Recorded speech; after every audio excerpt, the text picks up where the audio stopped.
Boa tarde a todos.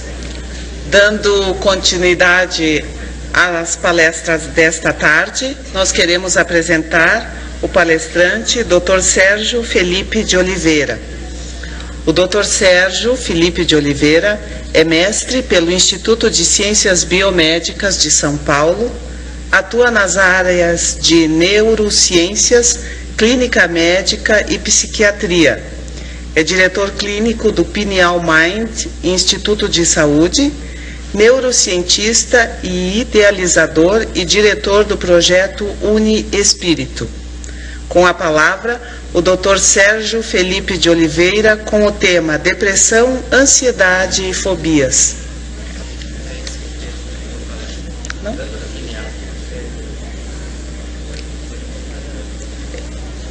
Retificando, é a glândula pineal, novos conceitos e avanço nas pesquisas.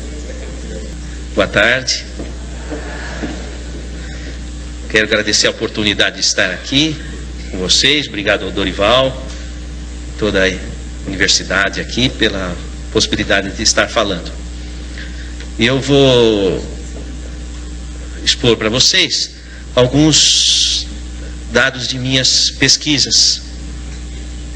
Uma parte dessas pesquisas eu fiz no Instituto de Ciências Biomédicas da USP e na Escola Politécnica da Universidade de São Paulo. A outra parte eu fiz no meu consultório e em conjunto com a Faculdade de Medicina da Universidade de São Paulo. Eu tive interesse de estudar a glândula pineal porque René Descartes, há 400 anos atrás, cerca de 400 anos atrás, disse que é o ponto onde a alma se liga ao corpo, assim como diziam os hindus. E eu achei curiosa a observação e pensei, que será que tem nessa glândula pineal que poderia justificar essa questão, não é? Essa é a história oficial, viu, Dorival? Mas eu vou contar a história verdadeira.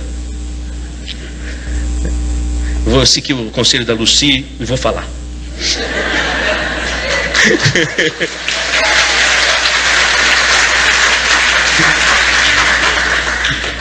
Eu me formei em medicina e depois eu dividia meu tempo entre a clínica médica e eu estudava física no Instituto de Física da Universidade de São Paulo. Por 4 anos fiquei no departamento de Física Matemática, trabalhando teorias de campo de DNA. E nesse meio tempo eu ministrei algumas aulas na Faculdade de Medicina. Uma delas foi no Instituto do Coração, sobre genética em cardiologia, porque eu estudava DNA e, portanto, tinha uma boa formação nessa área de genética. E eu me recordo uma vez que, dando uma aula sobre genética do coração, eu disse, esses genes não vão funcionar se não tiver um espírito que induza o funcionamento deles. E naquela época estava hospitalizado no próprio Instituto do Coração, do HC, da Faculdade de Medicina, o professor Zerbini. Já ouviram falar do professor Zerbini? E ele mandou me chamar. Eu fiquei apavorado. Falei, nossa, falei alguma coisa que não devia. E ele estava hospitalizado com câncer, já na fase terminal da vida dele. E ele disse assim, ouvi falar muito de suas aulas, não é? Eu falei, professor? Ele falou, gostei muito. Eu falei, então ele me aprovou nas observações. Até ele disse o seguinte, tenho 2 aulas ainda para dar e não vou poder porque não vou sair vivo dessa UTI. Você vai dar essas aulas. Eu dei as 2 últimas aulas do professor Zerbini, falando que o coração não se formava sem que o espírito estivesse ali induzindo a embriogênese. E aí passou um tempo. E tinha um professor também na neurofisiologia, chamava Juarez Ricardo, professor titular de neurofisiologia.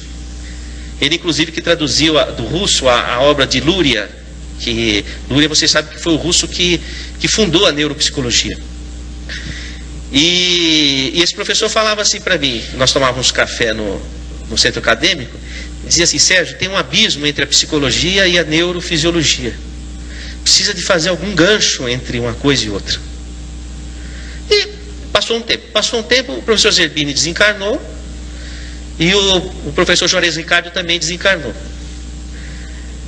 E aí eu estava na minha casa, eu morava numa kitnet, eu e minha esposa, comia no fogão de uma boca só, e eu tive uma alucinação.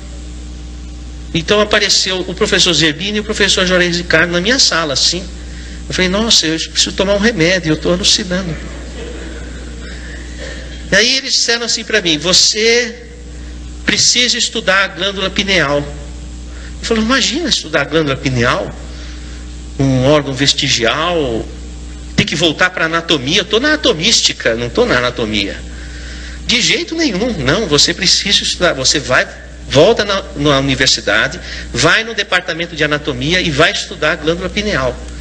Eu falei, mas isso não é um assunto que me atrai, porque eu estava na física quântica, estudar anatomia em cadáver já tinha passado muito tempo de Versalhes isso, né? E aí eu deixei quieto. Aí passou um tempo, alguns meses, uma professora da anatomia, eu a encontrei numa palestra espírita, e me surpreendi, falei, olha professora, a senhora aqui, professora titular de neuroanatomia veterinária, a professora Ivênia Santos Prada. Aí ela estava com uma outra professora titular de anatomia também da Universidade Federal, e as duas estavam e vieram ter comigo. Falaram, Sérgio, você precisa pesquisar a glândula pineal, nós estamos precisando de uma pessoa no departamento para pesquisar. Eu falei, não é possível, a minha alucinação se vivificou aqui nesse, não é? Eu falei, vai ver, eu tenho mesmo que ir pesquisar a glândula pineal. E aí eu fui na anatomia lá da medicina e falei, olha, eu quero pesquisar a glândula pineal. Falaram, você precisa fazer pós-graduação, mestrado, doutorado, para pesquisar, mas nós não temos linha de pesquisa em pineal, nós só temos, e desfilou uma série de infinitas pesquisas, mas sobre pineal não tinha.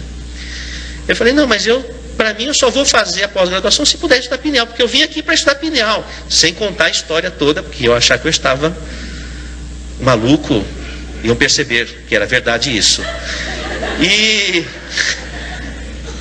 E aí um professor, subrepticiamente, entendeu a situação, espiritualista inclusive, e me deu espaço para eu pesquisar. E aí foi. Aí saiu a pesquisa que eu vou mostrar para vocês e os derivativos dela. Tá? Então, mas vocês não contam para ninguém isso que eu falei para vocês. Vale a primeira história. Então, antes disso, eu vou passar alguns conceitos que são importantes, porque essa aula eu dei no Hospital das Clínicas, então eu tive que adaptar para o pensamento do pessoal lá da medicina. Vamos ao primeiro quadro. Esse é um livro do Jeffrey Schwartz, de uma universidade americana, e ele fala uma história que foi publicada numa revista científica que eu achei muito interessante de colocar aí. Eu vou contar para vocês, é uma paródia, porque normalmente se faz chacota do espiritualista, mas hoje em dia, dentro da própria alçada da ciência, já existe chacota dos materialistas. Então a história é a seguinte, é uma fábula, né, vamos dizer assim. Havia um planeta que havia recebido um sinal aqui da Terra, e o chefe do planeta falou, nossa, tem algum planeta emitindo um sinal. É o planeta Terra. Então ele mandou um emissário para o planeta Terra, vindo de outras galáxias, mandou um emissário, pesquise lá de onde veio os sinais. E a pessoa pesquisou e voltou lá para o planeta da outra galáxia. Olha, é o seguinte, esses sinais vêm de máquinas. Máquinas, mas quem faz essas máquinas? São homens que vivem naquele planeta. E do que são feitos homens? De carne. Carne, mas como é que pode carne fazer máquinas? Não, são de carne. Falando, não é possível. Porque carne, não é possível que carne pense. Não, são feitos de carne. Não, você deve estar enganado. Deve ser como aqui os nossos habitantes, que tem uma parte de carne e uma parte de carbono quântico. Então é possível de alguma forma. Não, é tudo carne. Mas que parte? Não, eles devem ter uma parte que pensa. Não, é o cérebro. Mas é carne também. Não, mas deve ser alguma coisa especial. Não, é carne. Carne que, inclusive, você sabe, carne estraga rápido. Então eles vivem pouco. E Mas carne que pensa, carne que ama, carne que sente? Não acredito. Diz assim: o senhor quer que eu repita novamente? Ou o senhor vai me chamar de mentiroso? Não, então não é possível que carne, ipsis literis, sinta, pense. Então o materialismo está em xeque, o organicismo. Pensar que o nosso pensamento produz, o nosso cérebro produz o pensamento, é a mesma coisa que achar que os atores moram dentro do seu televisor.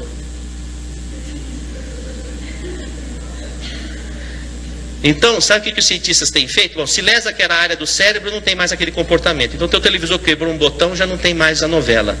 Não existe mais a novela. Então, é um raciocínio muito primário. Hoje em dia, o cérebro tem sido comparado a um computador. De fato, é um computador. Mas não existe um computador que produza o próprio programa. O programa é produzido por um outro ser que se chama programador, que instala o programa no computador. Então, o pensamento, a imaginação, elas não podem nascer de dentro do cérebro. Elas têm que vir de fora do cérebro e ser instalado no cérebro, por lógica formal do raciocínio informático. O Roger Penrose, da Universidade de Oxford, ele vai dizer que o ser humano é um ser biológico, psicológico e espiritual. Justamente, baseado no teorema de Gödel, um sistema não é capaz de ostentar autoconsciência. Quer dizer, o seu corpo não pode ter autoconsciência. A consciência do seu corpo tem que vir de fora dele. Por uma impossibilidade matemática, o seu corpo não pode produzir a própria consciência. Então a consciência tem que vir de fora. Como diz Machado de Assis, em Memórias Póstumas de Brás Cubas, a mente se debruça sobre o trapézio do cérebro. Então a mente é instalada no cérebro. O cérebro é um instrumento da pessoa, que é o espírito. Então, dentro da ciência formal, e eu procuro raciocinar dentro da ciência formal, existe uma impossibilidade da pessoa ser o próprio corpo. Uma impossibilidade matemática. Outra questão fundamental, que nós precisamos estar atentos, é que ter um conceito errado de que a ciência é materialista. Porque não é verdade. Porque o materialismo não teve prova científica. Eu queria que alguém me dissesse aqui, qual foi o trabalho científico que provou o materialismo? Alguém sabe? Em qual laboratório foi provado o materialismo? Olha, eu já fiz essa pergunta, estou fazendo aqui na Universidade de Caxias do Sul. Eu já fiz na Universidade de São Paulo, foi o mesmo silêncio. Eu já fiz na maior parte das universidades brasileiras, foi silêncio. Fiz na Universidade de Miami, foi silêncio. Fiz na Universidade de Quebec, silêncio. Fiz na Universidade de Lisboa, silêncio. Fiz na Universidade de Londres, silêncio. Fiz na Universidade de Paris, silêncio. Até agora ninguém me respondeu, eu não encontrei. Também fiz uma pesquisa na internet. Não tem um trabalho científico que tenha provado que o materialismo seja realidade existencial. Então o materialismo não teve prova científica. Quando um cientista coloca uma visão materialista, é a opinião pessoal dele, não a opinião da ciência. Isso precisa ficar bem claro. Da mesma forma, um médico. Se o médico se diz materialista, é a opinião pessoal dele, não é a opinião da medicina. Porque a espiritualidade é um campo aberto à pesquisa científica. E a ciência não fechou a sua compreensão sobre esse assunto. Assim também, nós poderíamos raciocinar do ponto de vista da própria física. Como o Roger perguntou assim, vocês estão me vendo, ou estão vendo aqui essa mesa? Estão vendo o Dorival? Vocês estão vendo o Dorival aqui? Não estão. Vocês estão vendo a luz refletida no Dorival. Se a luz estivesse apagada, ninguém veria o Dorival. Porque a matéria é invisível. Então, vocês não estão vendo essas cadeiras, vocês estão vendo a luz refletida na cadeira. A matéria é invisível. Da mesma forma, do que é feita a matéria porque você aprendeu na escola? Do que é feita a matéria? Sou todo ouvidos.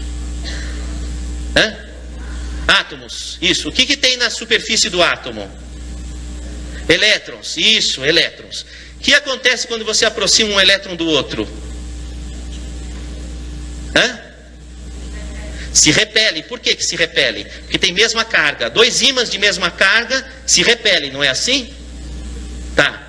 Então, quando você toca a matéria, Na verdade, o que você sente como impressão tátil não é o toque, mas é a força de repulsão eletrostática entre os elétrons. Então, existem elétrons nesse chão aqui, uma camada de elétrons, e eu estou pisando sobre essa camada, flutuando sobre essa camada, porque os meus pés também são de elétrons na superfície. Então, há uma repulsão eletrostática. Se fosse possível tocar a matéria, haveria fusão atômica. Seria um aperto de mão, uma explosão, um abraço, uma explosão. Acabava o mundo. Às vezes acaba, um abraço pode acabar o mundo, mas... veja, eu queria que vocês raciocinassem. A matéria é invisível e a matéria é intangível. Então o materialista acredita no que ele não toca e naquilo que ele não vê. Precisa ter muita fé para se tornar um materialista. Oi, filha, o que é que você está perguntando? A escuridão é o medo. O medo é a escuridão, não é? Então, a questão é que falar de espiritualidade numa universidade é, sobretudo, trazer à ciência a lucidez e a honestidade. Na Universidade de São Paulo, onde eu me formei, o primeiro artigo da Universidade de São Paulo, do Estatuto, é: a universidade deve ensinar e pesquisar todas as formas de pensamento. Todas as formas de pensamento. Isso inclui todas as culturas, inclusive. O professor Miguel Reale, que foi reitor da USP, um dos maiores juristas de todos os tempos, ele mandou escrever no chão da reitoria, em letras garrafais: no universo da cultura, o centro está em toda parte. Então, o centro de uma universidade não pode estar baseado numa cultura materialista, sobretudo quando o povo que sustenta as nossas universidades é de aculturamento espiritualista. Seria um contrassenso. Aliás, o professor Miguel Reale, interessante, ele foi operado no Instituto do Coração, e ele escreve um artigo para o jornal Estado de São Paulo, dizendo assim, que ele foi operado do coração e teve que passar por circulação extracorpórea, quer dizer, o seu coração ia ser aberto e precisava de uma máquina que fizesse o papel do seu coração. Então o seu sangue transitou por uma máquina fora do corpo dele. E o cérebro, para não sofrer danos, foi resfriado a 4 graus centígrados. E ele relata tudo o que foi falado na cirurgia e que é confirmado por todo o staff. Isso ele escreve no jornal Estado de São Paulo, no editorial na época. E ele diz: portanto, incito os cientistas da universidade da qual fui reitor a pensar na possibilidade da consciência estar fora do corpo. Então isso saiu no jornal Estado de São Paulo. Você veja que existe dentro da ciência formal, para uma ciência honesta, há que se abrir espaço para outras hipóteses que não são somente as hipóteses materialistas. Bom, vamos adiante, por gentileza, pode passar essa, não é?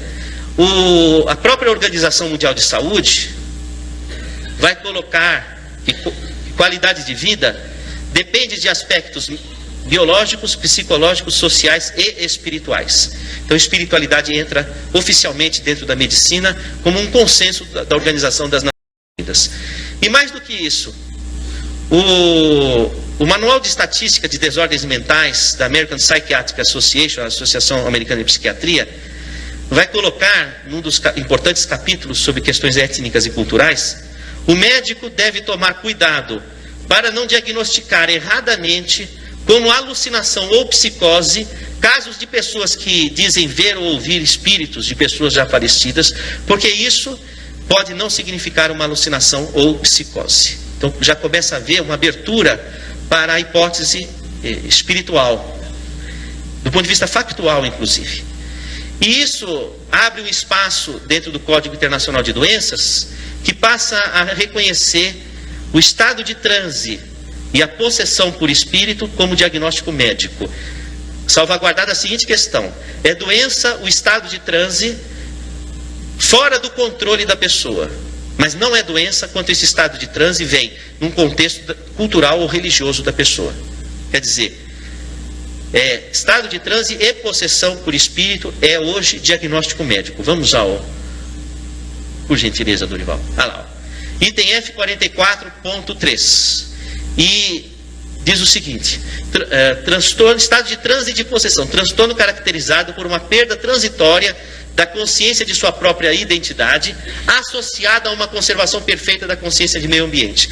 É aquela pessoa, por exemplo, aquele paciente, como um relato real, o paciente diz assim: doutor, eu cheguei no hospital psiquiátrico, eu quebrei o refeitório do hospital inteiro, me colocaram num quarto fechado, e por vários dias tinham medo de chegar perto do quarto, porque eu esmurrava a porta e já estava quebrando a porta, de tamanha violência. E eu me lembro de tudo. E eu sabia que o que eu estava fazendo não era de mim, mas eu não tinha controle sobre o que eu estava fazendo. Mas eu tinha uma consciência do que estava acontecendo.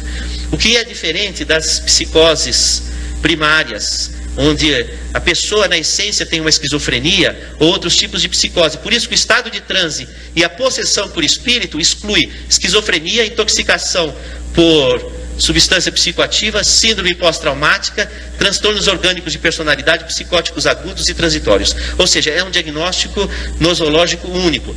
Ou seja, o médico hoje, ele tem recursos dentro da medicina oficial para saber se aquela pessoa está sofrendo de um mal psiquiátrico primariamente ou se ela está sofrendo de um problema de mediunidade. Mas há um seguinte problema: não há médico que, ou se há, são poucos que conhecem esse item do Código Internacional de Doenças.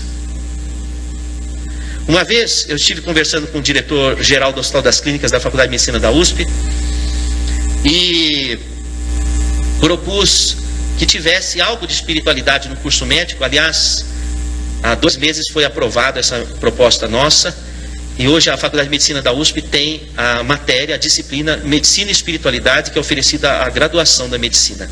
Já dentro do currículo médico, é uma conquista inédita do meio universitário.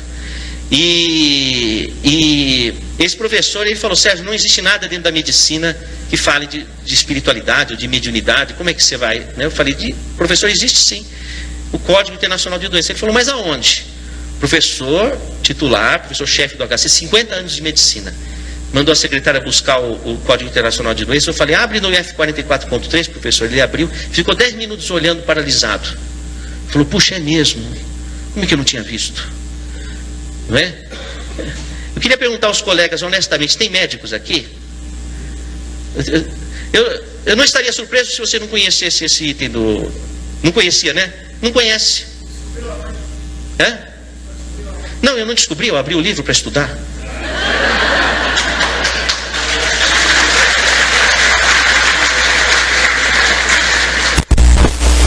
Foram cientistas que nos antecederam e já perceberam essas coisas, não é? Então, na verdade, o meu interesse é estudar o fenômeno do estado de transe, os fenômenos mediúnicos e a fisiologia, do ponto de vista médico, tá?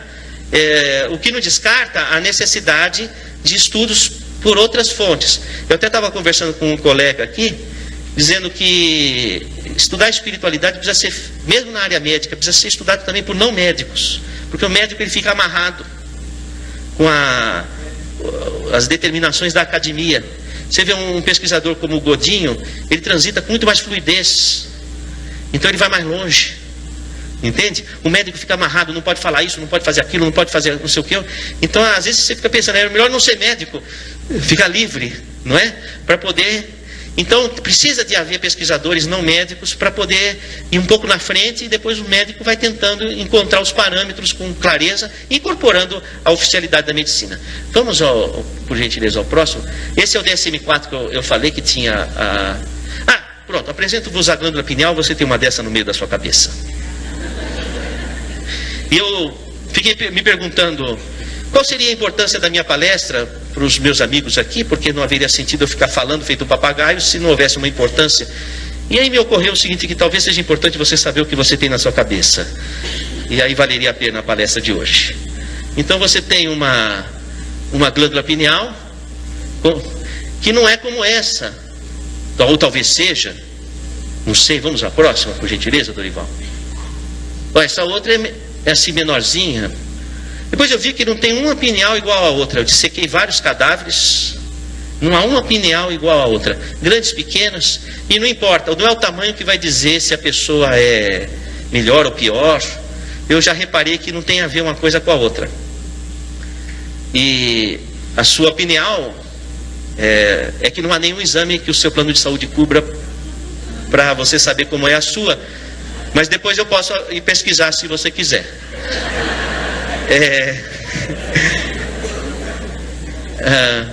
O próximo, por gentileza. Assim, aí que eu fiz?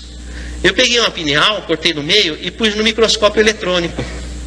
Então eu fui lá no mesmo instituto de física que eu trabalhava, aliás na engenharia, e cortei do meio e vi que tinha essas estruturas como se fosse crocante na glândula. Falei, mas que interessante.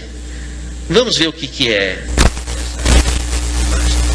Aliás, se tivesse menos luminosidade, ficaria mais visível. Tem alguém me ouvindo, será?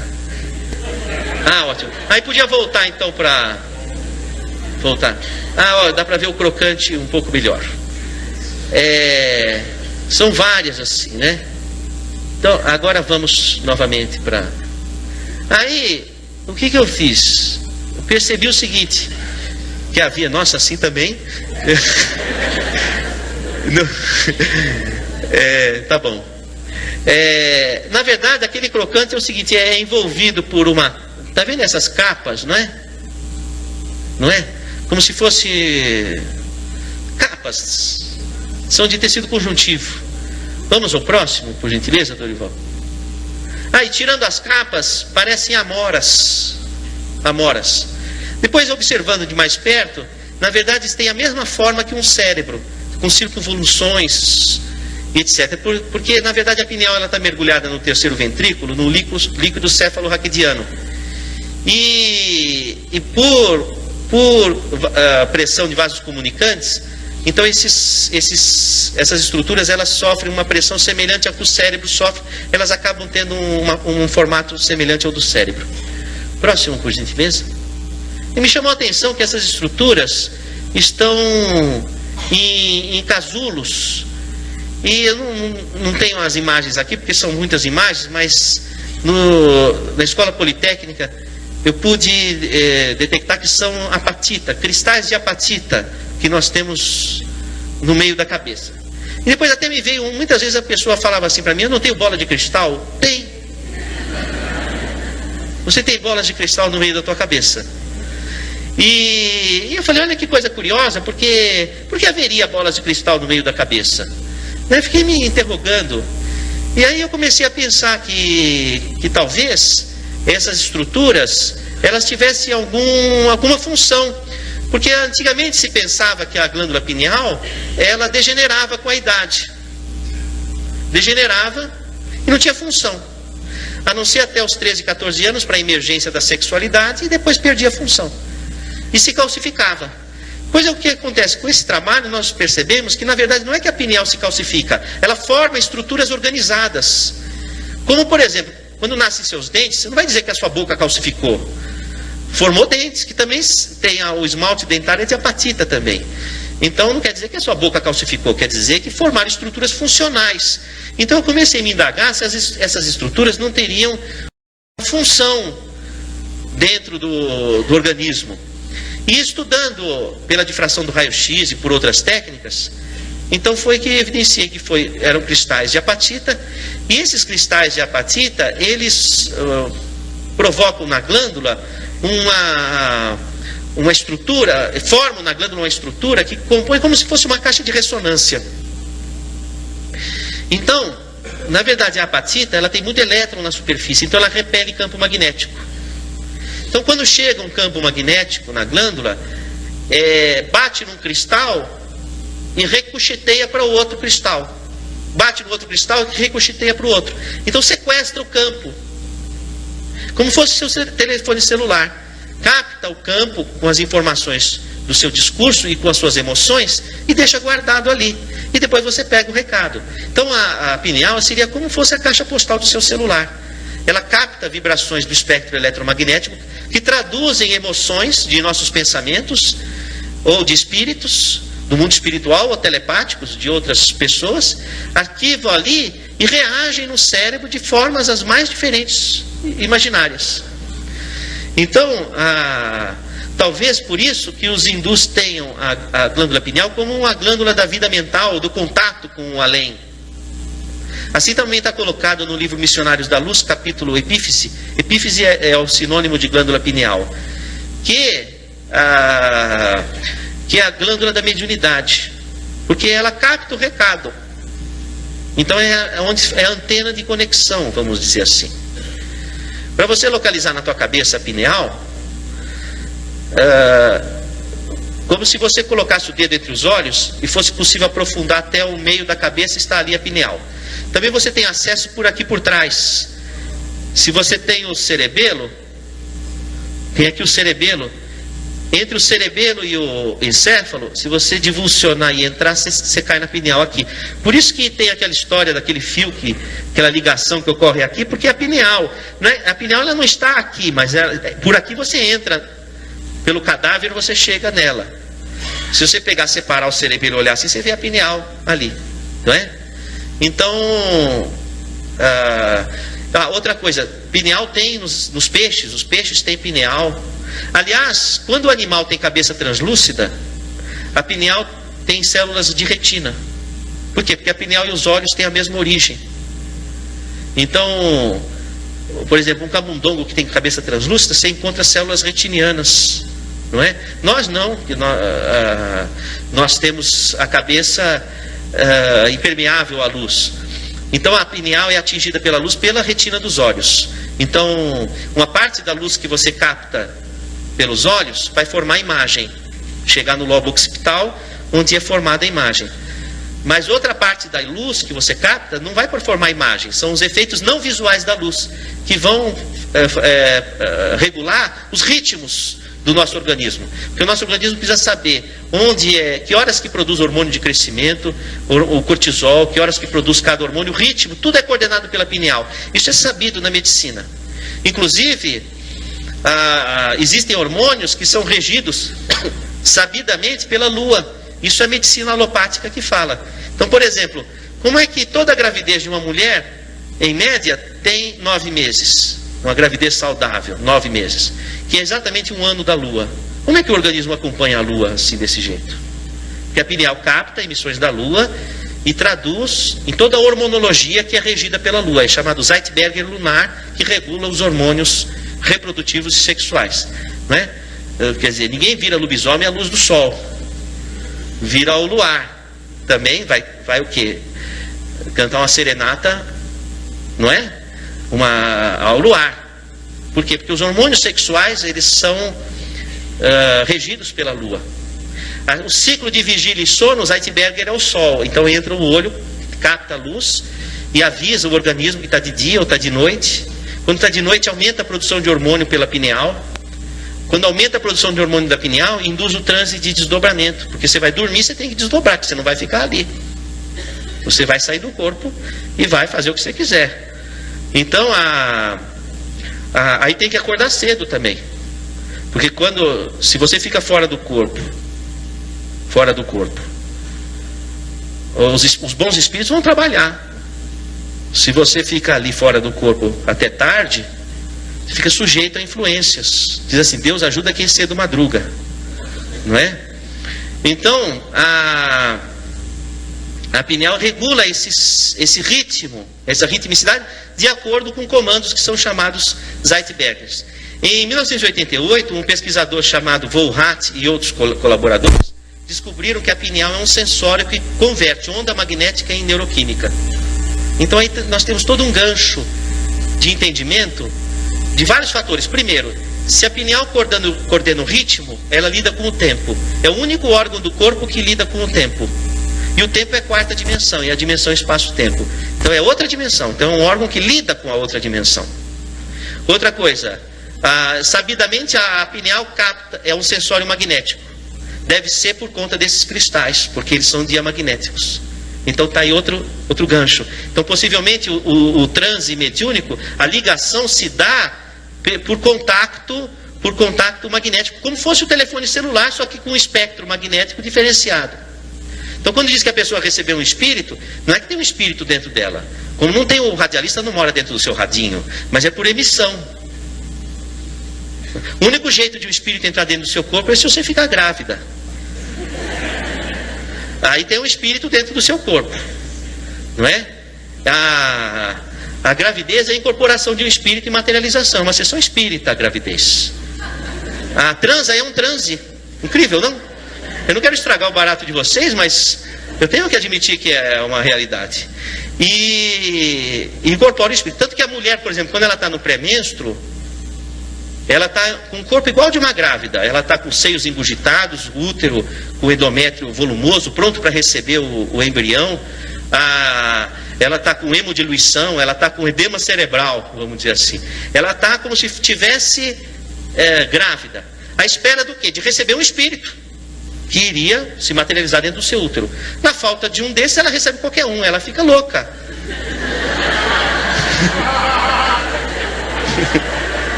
Então, o pré-menstruo, a mulher está em sessão. Se ela souber fazer uma boa sintonia, ela domina o mundo. Porque você não precisa só receber maus espíritos, você pode receber um bom espírito. Porque se você está irritada tendo sintomas, você está recebendo maus espíritos. Agora, se você pode aproveitar, entrar naquele segundo modelo da Lucy, receber bons espíritos e dominar o mundo. Já imaginou? É como Jesus ensina Joana, a esposa de Cusa, porque a Joana não aguentava mais o marido dela, que era um corrupto, mancomunava acordos com os fariseus, com os hebreus, com os romanos, e enfim, é corrupto, e coisa que não se conhece no nosso país. E isso é coisa de antigamente, há 2000 anos. Então, ele era durão em casa e uma pessoa intratável. E ela via Jesus falar de justiça social, falou, puxa, bem diferente do meu marido. E ela foi conversar com Jesus. E Jesus estava na casa de Pedro, ela bate na porta, né? Por favor, queria falar com Jesus. Jesus levanta da rede, põe o chinelo, ajeita as madeixas. Fala, pois não, Joana, né? E ela fala, o que eu faço com meu marido? Não é? Porque ele é uma peste dentro de casa, um problema sério e tal. Ela diz o seguinte, olha, na hora da crise, silencia. Para que você possa se inspirar.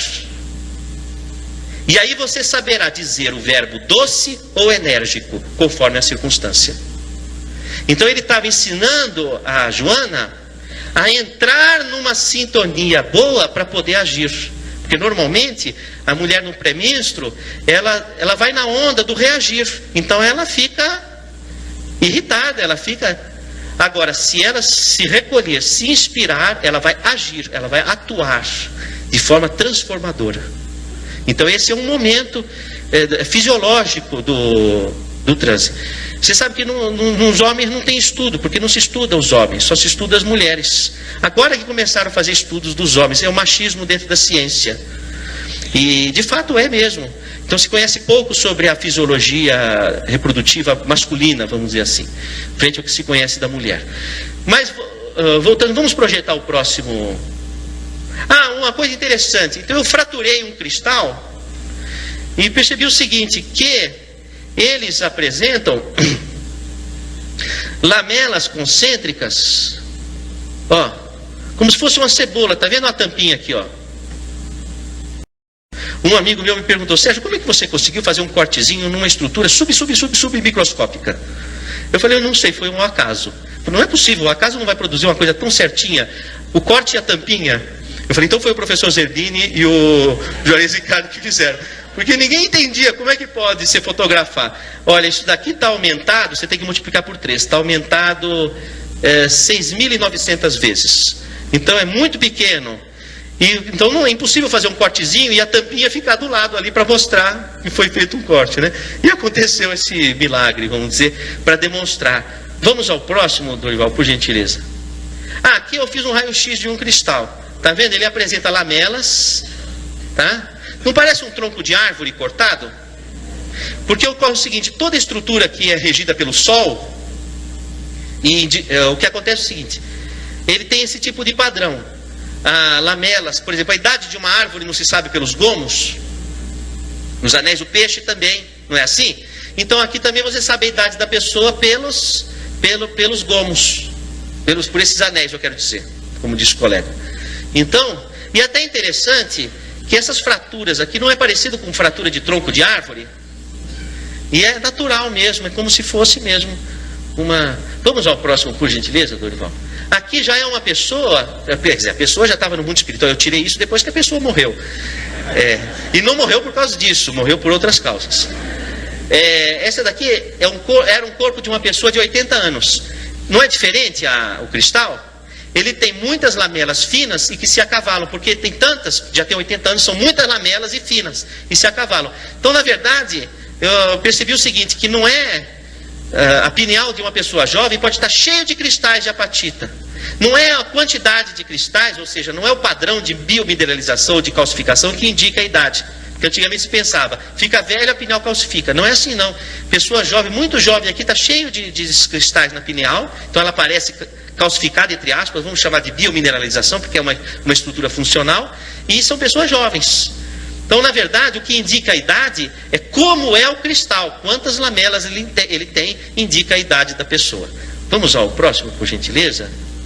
Aqui, ó, há pessoas que não têm o cristal, os cristais visíveis à tomografia. Deve ter, mas não numa quantidade grande. Então, você vê essa tomografia aqui, a pineal está aqui no meio, e você não vê nenhum cristal. Concorda? Não dá para ver nada, tá? E é interessante que eu reparei o seguinte, que a pessoa que não tem esses cristais visíveis à tomografia, deve ter, mas em pequena quantidade, não é visível à tomografia. São pessoas que entram facilmente em transe de desdobramento, saída fora do corpo. Normalmente uma pessoa entra em desdobramento a cada hora e meia. Então ela sai do corpo. Então, por exemplo, vocês agora, deve ter gente que está do corpo, alerta, gente que está assim meio para fora e gente que já foi embora. A cada hora e meia, cada pessoa está na sua hora e meia específica, não é? Então, tem pessoas que têm esse desdobramento muito acentuado. Quando a pessoa tem esse desdobramento muito acentuado, ela capta muito a psicosfera. Então ela sente o que a outra pessoa sente. Quando tem muita gente, ela fica meio afetada. E fica meio, não é? Porque tem muito desdobramento. Então aí a pessoa, ela capta um numerário muito grande de informações. Essas informações vão ser registradas no tálamo, que é uma área do cérebro que registra as atividades sensoriais. E a pessoa não percebe. Com muita coisa que você está captando, você não percebe. Por exemplo, eu faria uma pergunta para vocês. Quantos tipos de órgãos dos sentidos a medicina conhece no corpo humano? Quantos tipos? Sou todo ouvidos. Hã?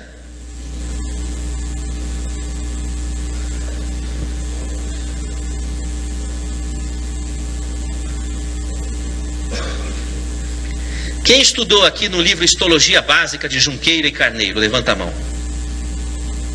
Então, capítulo de órgãos sensitivos. 21 tipos de órgãos dos sentidos. Conhecidos, fora o que está para ser pesquisado. Então existem, quem falou 5, existem pelo menos 16 órgãos dos sentidos funcionando e que são responsáveis por captar um numerário de informações que você não tem nem ideia, mas que são responsáveis pelo seu equilíbrio. Tá? Então tem um numerário de coisas que você capta e que você não tem nem ideia, mas estão reagindo no seu organismo. Quando a pessoa tem esses estados de desdobramento, ela tem uma reatividade muito maior. Ela fica muito mais captante. E depois, se ela capta o que o outro sente, se ela capta a ambiência, fica difícil ela se perceber o que é meu sentimento e o que é um sentimento que eu captei. Então são pessoas muitas vezes confusas no que diz respeito à sua identidade. E mais do que isso, quando se percebe com muita profundidade e normalmente remói coisas que já não são mais coisas para serem remoídas. Então são pessoas muito autocríticas. Então aí começa uma sucessão de patologias, porque se ela percebe tanto, ela gasta muito neurotransmissor, certo? Gasta muito transmissor, então no começo ela fica ansiosa, fica fóbica, depois ela deprime. Dá um shutdown, porque consome os neurotransmissores, tamanha sensibilidade. Então aí ela vai para o consultório dizendo que ela tem uma ansiedade e tem uma depressão. Então essa paciente aqui, o que aconteceu?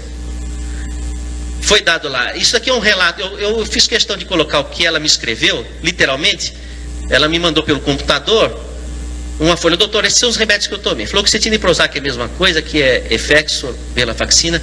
Esse Rivotril aqui está escrito errado, mas... Enfim, tem umas coisas que estão escritas erradas, mas dá para ter ideia. O Wellbutrin é outro antidepressivo. Ritalina, tomou lítio, tomou paroxetina, tomou sertralina, tomou Pamelor, tomou anafranil, tomou citalopram, triptanol, Cymbalta, Lamictal, Prozac. Sugestão: eletrochoque. Porque o médico já não sabia mais, e era um professor. O quê? Sugestão, eletrochoque. Então ela chegou ao consultório com essa: doutor, é o seguinte, eu vim aqui porque a última sugestão dos médicos foi eletrochoque. E eu estou já chocada antes do eletro. Não é? E então eu fiz um exame clínico, do ponto de vista psíquico, e observei que ela tinha várias características do estado de desdobramento. Inclusive ela mesmo relatava: de fato, às vezes eu me vejo fora do corpo. Já aconteceu essa experiência e tal. Enfim. E eu falei: possivelmente você está tendo aquela depressão sequelar a esses estados de desdobramento. Bom, normalmente quando a pessoa tem o desdobramento, ela exala uma energia que o Notzing, que estudou com Freud na escola de Charcot, chamou de ectoplasma. Albert Schrenck-Notzing estudou com Freud, com Jung, na escola de Salpêtrière, em Paris, professor Charcot, e ele escreve Le Phénomène physique de la médiumnité, os efeitos físicos da mediunidade, estudando a ectoplasmia. Quando a pessoa tem desdobramento, ela exala essa energia, e o exalar dessa energia torna a pessoa extremamente interativa, por isso que o desdobramento provoca essa interatividade, porque o ectoplasma é uma energia que serve para o pensamento como o ar serve para o som. O ar é que transporta o som, o ectoplasma é que transporta o pensamento. Quando produz muito ectoplasma, a pessoa reage muito ao pensamento um do outro, é muito sensitiva e gasta essa energia ectoplásmica. Bom, o que acontece? Muitas vezes o organismo começa a reagir a esse excesso de ectoplasmia. Então ele começa a formar estruturas ectópicas, que é para onde vai a energia ectoplásmica no organismo. Então cistos, osteofitoses, tumores, ou a pessoa começa a sangrar para eliminar essa energia ou para contê-la em alguma estrutura. Às vezes a pessoa engorda e não se justifica pelo que ela come, ela engorda, não é hipotiroidismo, não é isso, não é aquilo, mas como é que ela engorda? O outro come a mesma coisa e não engorda, não é? Porque precisa ir para algum lugar esse ectoplasma. E de fato ela tinha um problema tiroidiano, com cistos inclusive, e ela tomava uma medicação para parar o sangramento, que ela tinha uma metrorragia. Então ela tinha características da pessoa, tanto físicas quanto psíquicas, do desdobramento. Vamos ao próximo, por gentileza. Aí, olha, nas mamas ela apresentava tecido fibroglandular e cistos, que são as formações ectópicas que aparecem, pedra de vesícula, pedra de rim, cistos, aparecem na pessoa que tem muito ectoplasma. Próximo, por gentileza. Também o cisto de ovário, olha lá, ó, com conteúdo hemático, olha lá, por gentileza, o próximo. Então, aqui só para traduzir, aqui o desdobramento é a saída fora do corpo, ó. Eu falei uma pergunta para você: quem é a pessoa que está deitada ou a que está em pé? Hã? Ó, pessoa que está deitada ou a que está em pé? Quem acha que está deitada? Então, se você acha que a pessoa que é a que está deitada, você acha que a pessoa é o corpo. Se você acha que a pessoa é a que está em pé, você acha que a pessoa é o espírito. Como é que o Estado, a nossa Constituição, considera? A pessoa é o corpo ou a pessoa é o espírito? O nosso Estado, a Constituição, considera a pessoa como sendo o espírito. Tá? Tanto assim é que, se fizermos um clone humano perfeito, cada um receberá uma identidade diferente. Tanto assim que gêmeos univitelínicos, que têm genes idênticos, são clones perfeitos, cada um recebe um ciclo e RG diferentes. Se o corpo é idêntico, com os genes idênticos, o que é diferente? É o espírito. Então, quando o Estado reconhece a diferença das pessoas, reconhece a pessoa como sendo o espírito. Inclusive, nossa Constituição também é espiritualista. Sabem disso, né? Constituição de 1988, saudosa memória, Ulisses Guimarães, lembra? Vocês lembram como é que é a Constituição brasileira? Preâmbulo. Vocês são brasileiros?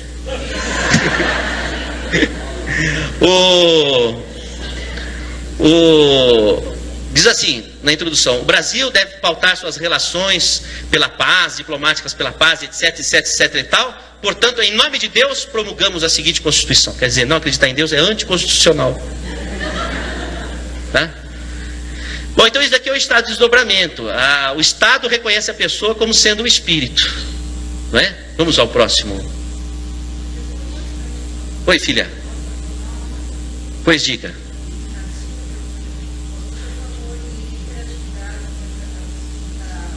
Isso. Ela perguntou da bipolaridade, né? Acontece uma coisa muito curiosa. Existem pessoas que têm o transtorno bipolar, em essência, são pessoas que trazem no espírito uma dificuldade de se centralizar. Tá? É aquela pessoa que quer dar um voo de Ícaro, ela quer alcançar a luz, mas vai alcançar a luz com asas de cera, depois ela despenca, porque o sol derrete a asa e ela despenca. Então a pessoa está entre a euforia e a depressão. Então há pessoas que trazem na essência esse desejo, essa fuga, e espiritualmente elas é difícil tratar, porque em essência elas não querem percorrer o passo a passo. Para elas é difícil. É como o poema de Alfonso Guimarães, que diz assim: quando Ismália enlouqueceu, pôs-se na torre a sonhar. Queria a lua do céu, queria a lua do mar. Então ela queria dar o voo de Ícaro, e ela mergulha na lua do mar. Não é? Então o transtorno bipolar, há aquele caso que em essência a pessoa tem a doença por uma dificuldade de ir pelo passo a passo. Não é? Como diz assim: preferiu ser rainha no manicômio do que lavadeira na vida real.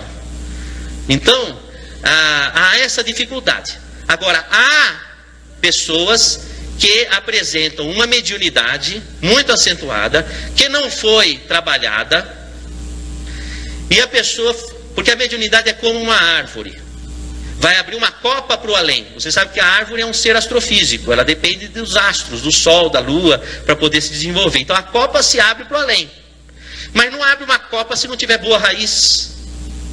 Então muitas vezes a pessoa, ela explode a mediunidade na adolescência, abre uma copa sem raiz. O que vai acontecer com essa pessoa?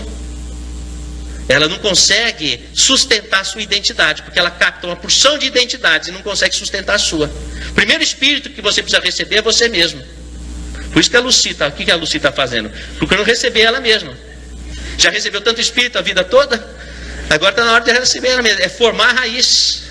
Então, a questão é, quando a pessoa ela vai abrir a copa pro além, ela precisa ter raiz, você precisa estar com a sua identidade bem firmada. Pessoa explode a mediunidade na adolescência, não é dado estrutura para a pessoa, daquilo que ela deve realizar, a missão dela, em todos os sentidos, dentro daquele contexto, para não acontecer de sofrer como a Lucy sofreu. Amar o próximo sem deixar de cantar a sua própria canção. Então tem que trabalhar dessa forma. Aí o que acontece? Não trabalhando dessa forma, a pessoa, ela caminha, e eu tenho percebido isso, ou vai para o transtorno bipolar, ou vai para a epilepsia. Então existem epilepsias e existem transtornos bipolares que existem casos que a pessoa não tem a doença em essência, mas são médiums sintomatas. E você precisa saber fazer esse discernimento, saber discernir quando é o transtorno bipolar, quando é efetivamente um problema mediúnico em essência. E o curioso é que a epilepsia e o transtorno bipolar, os dois usam a mesma medicação para tratamento.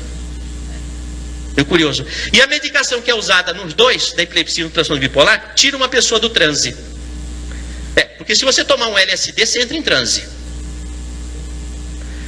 Se você tomar uma carbamazepina, você sai do transe. Porque a mediunidade é orgânica, é uma função de senso-percepção.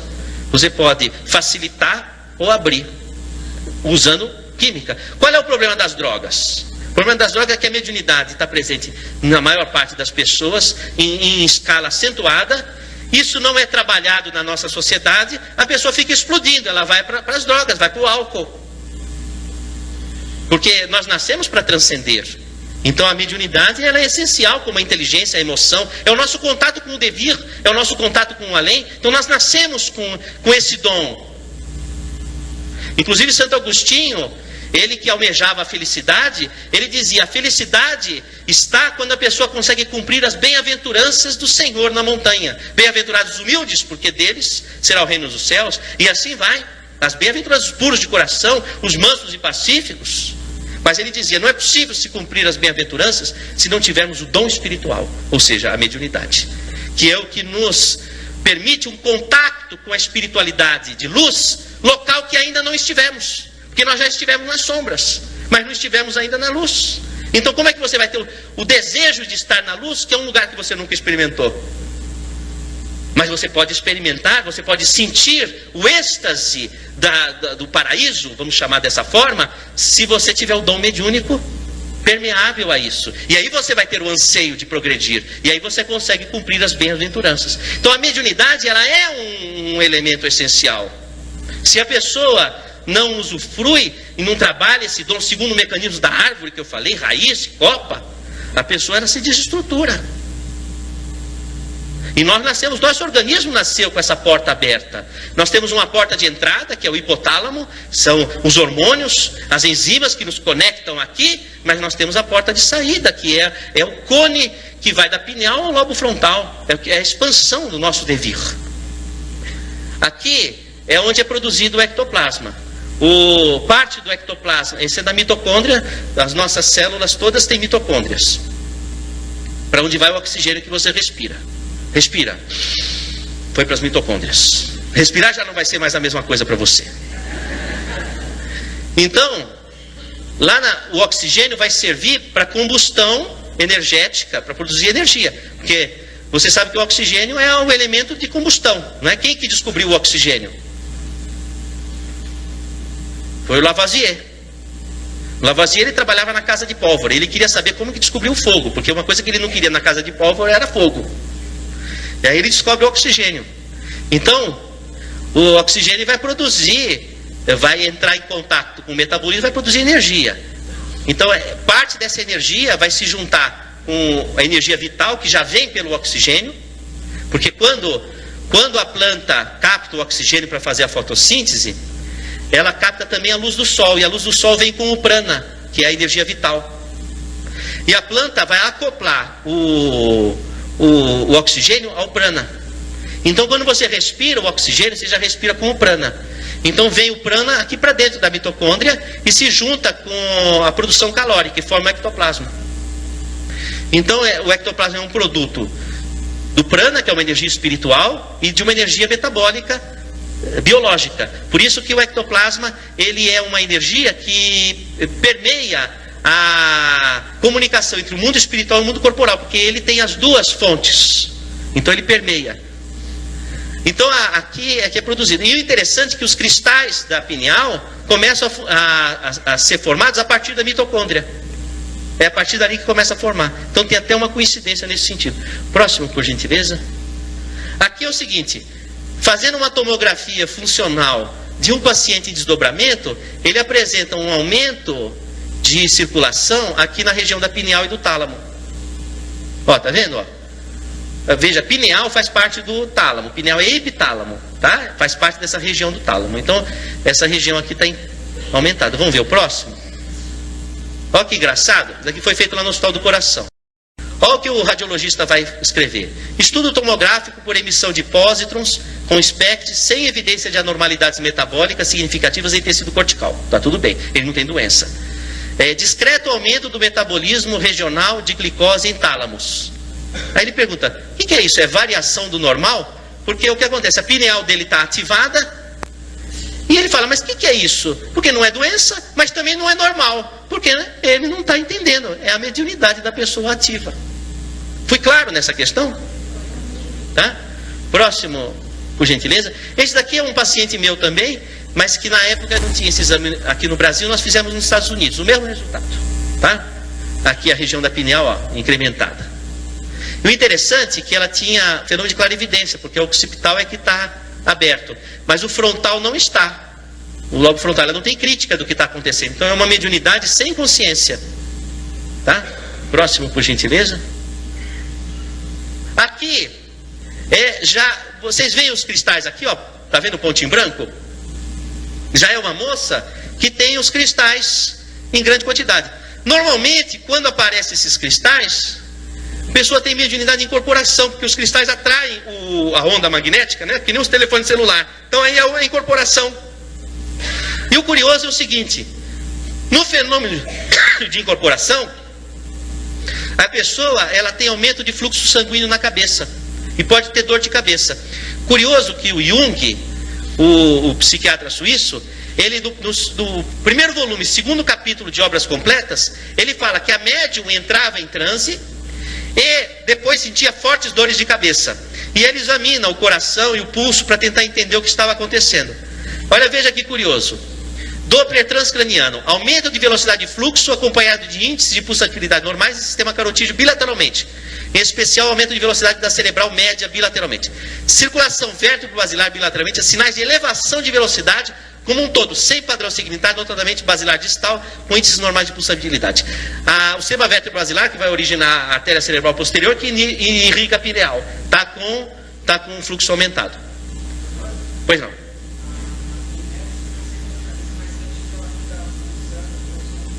Fica pulsando. É isso, ó, é isso. Eu tinha uma moça que trabalhava em casa, que eu chegava assim, eu falava, tá tudo bem? Eu falava, minha cabeça está coçando. Não, mas o que tem a ver com a cabeça coçando? Ah, doutor, quando a minha cabeça está coçando, alguma coisa vai acontecer. E acontecia. Eu falava, e aí, hoje a tua cabeça está coçando? Não, então tá tudo bem, posso sair normal. Não é? Aí, passado um tempo, isso era na minha infância. Hoje eu entendo o que acontecia. Ela sentia alguma coisa diferente na cabeça, porque era uma médium, não é? Próximo, por gentileza. Aí também, olha que interessante, ó. Esse daqui foi uma tomografia em 1994, menino adolescente. Dá para você ver aqui, olha, um pontinho aqui, ó, não são cristais? Tá vendo? Bom, olha aqui em 2004, aqui na Unifesp, Universidade Federal de São Paulo. Já aumentou bem, não aumentou? E já está mais velho, 2004. Olha que caso curioso. Vamos passar o próximo, por gentileza? O paciente entrou no Hospital das Clínicas com convulsão focal. Paciente de 15 anos com convulsão focal em membro superior esquerdo.